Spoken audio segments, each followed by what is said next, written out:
Regenexx is recognized nationally as the market leader in case management from both our coverage, our scale, our tenure, our time and experience in the industry.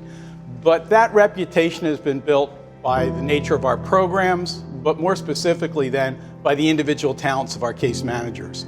Every day, that's how we build our reputation, individual by individual, case by case. It's so very prideful and honorable to note that our business model that has sustained and thrived for 40 years is based on the core of daily helping hundreds of thousands of people regain medical and professional recovery and stability. It really doesn't get much better than that.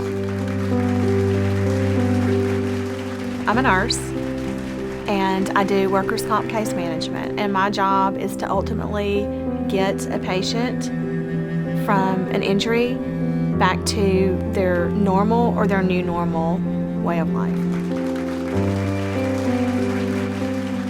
I fell in love with case management while covering a co-worker's job while she was on vacation. When she returned, I didn't want to give her job back, and shortly thereafter I applied for a job as a field case manager, and my career took off. Being a case manager is my passion. So I'm not bothered if an injured worker calls me on Friday night at 10 o'clock. My family, not so much. So it's me about having to put it down.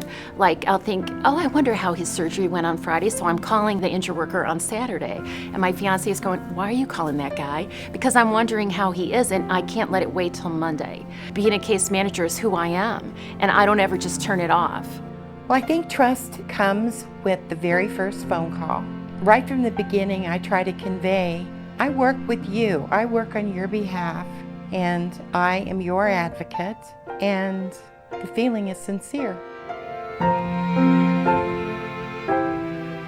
The key to dealing with the family is relationship building and good communication, because they are ultimately going to be the one who cares for this injured worker, their loved one, after discharge from the hospital or after surgery or just throughout the recovery period. It puts a stress on them, I'm sure, when there's small children involved and you are missing work to take your loved one to physical therapy appointments and things like that. The key is just good communication and building a good relationship from the start and maintaining that relationship.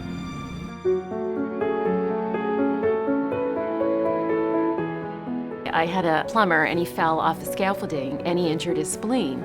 And he had to go get his CT scan to make sure his spleen was okay. So I was sitting in the Philadelphia airport yesterday waiting for my luggage, and I got an email from him with a smiley face, and it said, Teresa, spleen okay, smiley face. And I think that that's what I like about case management, because you connect with people on some other level that you never would connect with people on. And it just made me laugh. I mean, that's not funny, but it just made me smile because he was so happy that his spleen was okay. I can't honestly say that I have one particular case that's rewarding, but I think each case has fulfilling parts to it. Such as those that have an early return to work and those that have a reduction in complications, and of course the occasional thank you from the injured worker.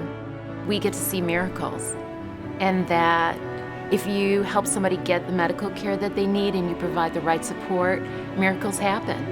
And I couldn't do this job because sometimes it's so very sad if I didn't believe that.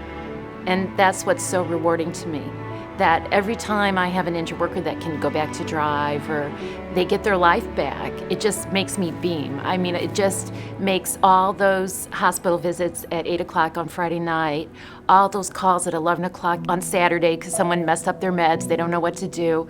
It makes it worth all of it, because it shows you that maybe they wouldn't have had the same outcome if you didn't do what you did.